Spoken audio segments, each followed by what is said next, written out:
Hey everyone, it's Kaleigh, and I'm here to keep you updated about what you need to know about what's happening in sports. So, this week we're going to be looking at an article published in the Sports Business Journal titled NFL Next Person Up, and this article was written by Ben Fisher.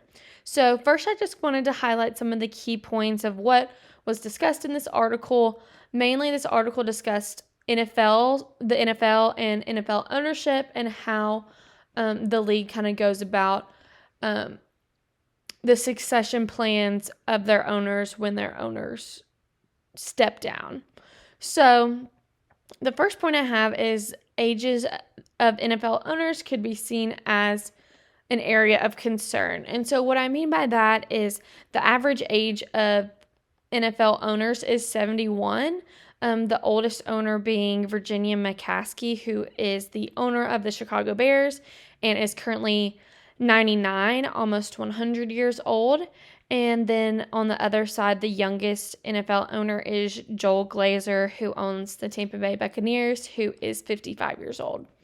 And so that leads me to my next point, that the people who built the foundation of the NFL's success will most likely not be in the same roles within the next decade.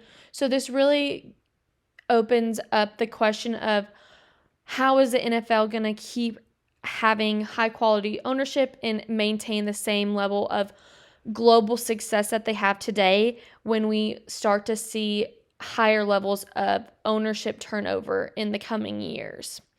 And finally, that leads me to my last point that I actually didn't know before I read this article, which was each year, every NFL team has to submit a succession plan to the Office of NFL General Counsel.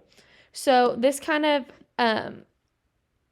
paperwork kind of makes the owners kind of think through the thought process of who they want to have take over for them once they step down from owners. And actually the owners can change their mind from year to year.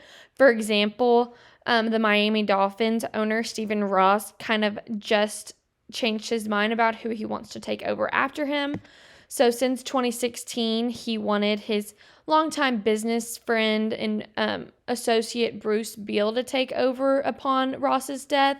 However, he recently changed that he wants his daughter Jennifer to succeed him in controlling the team. Also, the NFL allows kind of a trust ownership, and they do this in order to eliminate uncertainty from interfamily succession, and this is seen currently with the Seattle Seahawks. So these key points lead me to a key takeaway that I wanted to discuss, and that is the NFL must find a way to maintain the tradition of high quality ownership as older generations depart.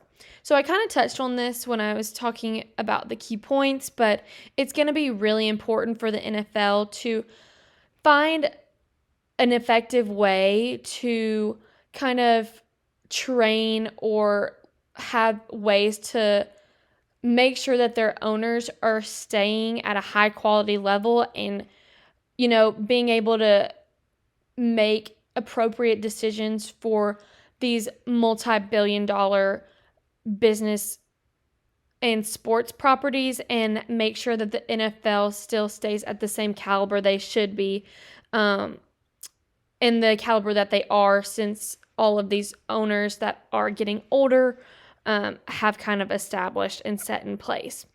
And ultimately, this is kind of a really difficult situation to kind of navigate, and there are a lot of variables that are included, especially since these owners have multiple kids, and it leads to the question of who the team's going to be given to or if it's going to be up for sale. So it's very complex, but now that the NFL is somewhat in a period of calmness, that it's really time for the league to kind of make these decisions and have a plan set in place now, as we'll see kind of more owners depart from their current roles.